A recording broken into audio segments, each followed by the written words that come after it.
Good morning, class 12th. Happy to see the work of girls. They all have done the assignment on EU and ASEAN. Whereas boys has shown a bit negligence. Hope from now you will be continuing and seriously listening to the videos and doing your work. Today I am going to start the third alternative center of power, that is the China. This is part 3 of our chapter.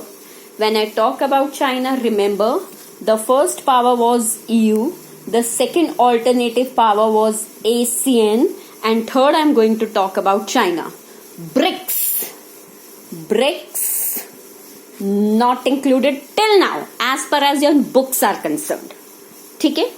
When I talk about China, तो China is considered that it is having the fastest growing economy since 1978. Anyway, इसके अलावा हम ये भी कहते हैं why 1978 although the Second World War ended in 1945. When Second World War ended, the world was divided into two superpowers, one led by USA and other by USSR. At that time, China followed Soviet system. But nearby, when there was some disturbances, certain dominance, or there were events of conflicts and tensions in USSR, China started concentrating on its own country, started making reforms, and after reforms, it turned out that it is moving as nobody can move. आपकी book में एक cartoon दिया हुआ है like this. You know, here it has been shown dragon. This dragon के साथ ये wall बनी हुई है. तो this symbolizes two things. The Great Wall and the dragon, which are the two symbols associated with China, and both of these symbols states the economic rise of China. ये माना जाता है चाइना वर्ल्ड की largest economic power बन जाएगा 2040 तक, and it will overtake US. Seems correct? अगर मैं प्रेजेंट डे की बात करूं, corona virus, the uplifting of China, the degradation of US economy, even हमारे तो सिलेबस से ही चैप्टर हटा दिया गया US hegemony. I don't know what's going to happen next, but still अगर हम कॉजेस की बात करते हैं why it became the largest economic power और consider to be that it will become a largest economic power of the world, उसके कुछ reasons हैं, कुछ फैक्टर्स हैं जो आपकी बुक में भी दिए हुए हैं और सच भी हैं. सबसे पहले इसने इकोनॉमिकली इंटीग्रेट कर लिया ईस्ट एशिया को. फॉर एग्जाम्पल, जो कंट्रीज ऑफ एशियन हैं वो चाइना के साथ जुड़ी हुई हैं, मिली हुई हैं. ठीक है?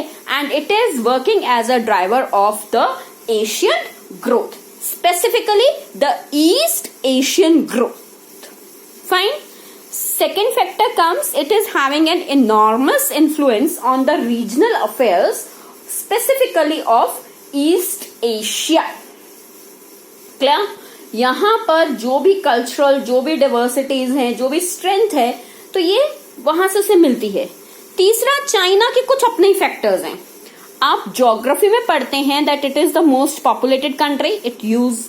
It makes use of its own human resource. It is one of the largest country of the world and it is making use of it. It is rich in its resources. चाहे agriculture करनी पड़े, चाहे minerals extract करने पड़े, China दोनों की तरफ ध्यान देता है. इसकी रीजनल लोकेशन जो कि सेंटर ऑफ एशिया में लोकेटेड है, मोर और लेस इसका पॉलिटिकल इन्फ्लुएंस और इसके पॉलिटिकल इन्फ्लुएंस करने का तरीका, ये पांचों फैक्टर्स जो हैं ये इसकी पावर को और ज्यादा स्ट्रॉन्ग कर देते हैं. हमारा नेक्स्ट टॉपिक आता है how it emerged as a powerful country. इसमें हम कहते हैं कि चाइना में रेवोल्यूशन हुआ था, कम्युनिस्ट रेवोल्यूशन हुआ था, and that took place in 1949। और उसके बाद जो देश बना हम उसे मार्क करते हैं the People's Republic of China. ठीक है, ये जो रेवोल्यूशन है ये चलाया था मायो ने। अल्टीमेटली ये मायो की जो इकोनॉमी थी that was at that time based on the Soviet model. लेकिन बाद में चाइना ने चुना कि वो कैपिटलिस्ट वर्ल्ड के साथ एक लिंक बनाएगा। क्यों लिंक बनाएगा और कैसे लिंक बनाएगा, उसके लिए हम यहां पर दो फैक्टर्स को डिस्कस करते हैं। There are two factors. Got it? Number 1, China में जितनी भी हैवी इंडस्ट्रीज थी they were owned by the government. ठीक है, अब यहां पर हैवी इंडस्ट्रीज को चलाने के लिए पैसा कहां से आता था? वो कैपिटल आती थी फ्रॉम एग्रीकल्चर। यूएसएसआर क्या करता था, जहां डिफरेंस है, यूएसएसआर एग्रीकल्चर से जो इनकम होती थी वो सारी दोबारा से पीजेंट्स में बांट देता था क्योंकि वो सबको बराबर समझता था।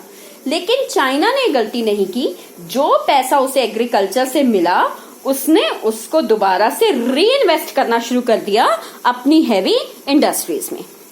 नंबर 2, चाइना में एक प्रॉब्लम थी फॉरेन एक्सचेंज की, कोई आता नहीं था और जिसके कारण ये टेक्नोलॉजी इस्तेमाल नहीं कर सकता था। कोई देश इन्वेस्ट करना नहीं चाहता था, कोई देश ट्रेड रिलेशंस एस्टैब्लिश नहीं करना चाहता था। यूएसएसआर की इकोनॉमी करप्ट और अथॉरिटेरियन हो चुकी थी, अपना ही देश नहीं संभाल पा रही थी, तो चाइना का देश कैसे संभालती? इसीलिए चाइनीज गवर्नमेंट ने डिसाइड किया कि वो इंपोर्ट करेगा डोमेस्टिक गुड्स। इंपोर्ट मतलब, हाँ जी, इंपोर्ट मतलब बाहर से जो उसके देश में आता है वो अल्टीमेटली इंपोर्ट करेगा। Right, you're right. इससे 4 फायदे होने लगे। जो पैसा चाइना के पास आया उसने लोगों को एश्योर्ड एम्प्लॉयमेंट दे दी कि मैं तुम्हें नौकरी दूंगा। इंडस्ट्रियल इकोनॉमी को और ज्यादा मजबूत करना शुरू कर दिया। जो पैसा गवर्नमेंट के पास था करप्शन की तरफ ध्यान दिए बिना वो सोशल वेलफेयर की तरफ लगाना शुरू कर दिया। एंड चाइना की सबसे बड़ी बात ये थी कि ये इट मूव अहेड, ये सबसे आगे रहा in most of the developing countries in educating its citizens and it tried to ensure better health for them. यहां तक ऐसा लगने लगा कि चाइना से ज्यादा बेटर कुछ हो ही नहीं सकता। अब लेकिन इन सब के अलावा कुछ प्रॉब्लम्स थी। वो प्रॉब्लम्स क्या थी वो हम पढ़ेंगे। पहला पॉइंट, इकोनॉमी तो बढ़ रही थी, इकोनॉमी 5 से 6% बढ़ रही थी, लेकिन पॉपुलेशन भी बढ़ रही थी, 2 से 3% बढ़ रही थी। यानी कि आपकी इकोनॉमिक ग्रोथ के ऊपर उसका बर्डन आ रहा है।